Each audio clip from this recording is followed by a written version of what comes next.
Unit 5, Topic 1 is going to look at the idea of growth and the patterns that we see there.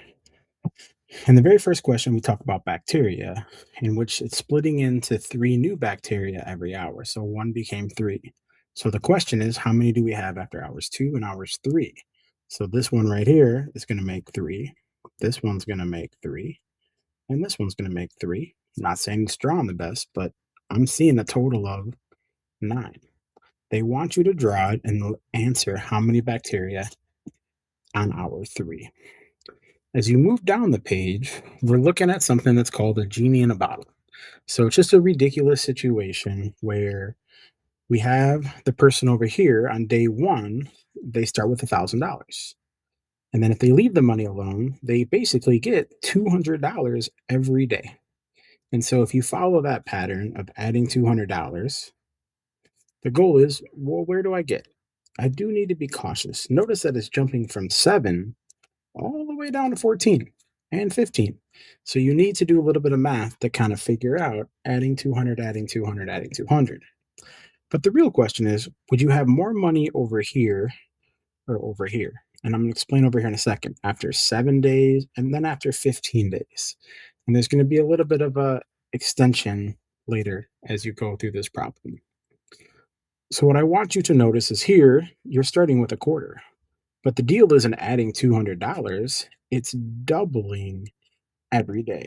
So a quarter becomes 50 cents, 50 cents becomes a dollar, and a dollar, well, that's going to become two. Two becomes four, four becomes eight, etc., etc., etc. And I want you to be able to answer the question after 7 and after 14 days. And once you have that, there's a little bit of an extension. Well, what happens if you didn't start with a quarter, but you started with only a penny? How does that situation play out here? And these can be guesses, just so you know. So please don't stress about that question.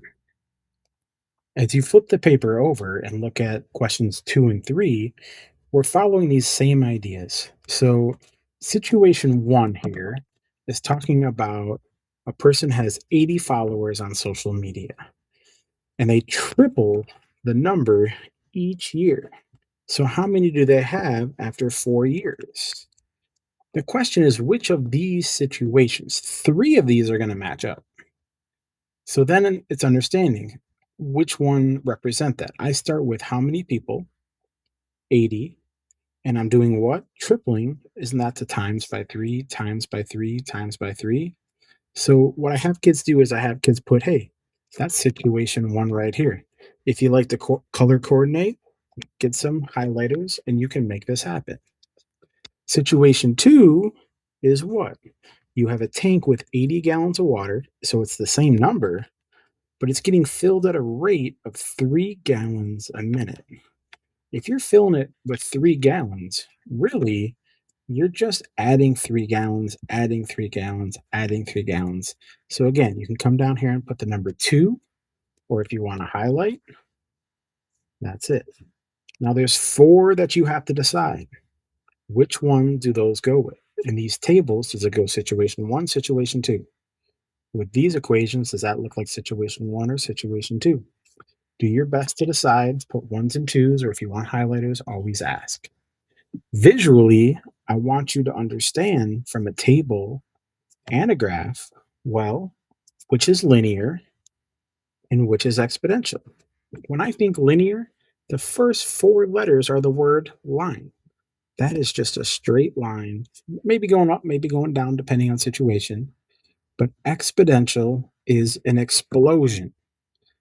The numbers get really big really fast. So visually, look at this.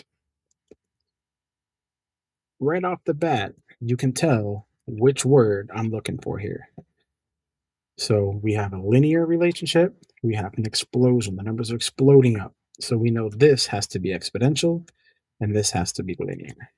Over here, if I look at the relationship again, what's going on with the numbers? Are they going up steady or is there an explosion? And as you flip to the last page, we have just 4 questions on this assignment. Some word problems on the bottom half. The top one, tell me which one you think matches But the one I want to talk about is number 5. We're going to start seeing more of these. Notice where the X is. The X is in the power. They want us to put a 2 up there and a 4 up there. What I want to teach you really quickly is how do you type that in your calculator? We're going to use what I call as the caret button. It's this up arrow. So if I need to type this in, I can literally go 3 times 5, and then I hit the up arrow. I'm just going to do the first one and put a 2 in there. That answer is going to be 75. What's really happening here is you have 3 times 5 times 5 because we had 2 5s. Here, again, I'm not saying you have to write this out. We have the number 3 times 5 times 5 times 5 times 5 because it's saying that we're going to have 4 5s. But again, typing it in is a lot quicker. 3 times 5, hit the caret button, put a 4. It's going to be a big number.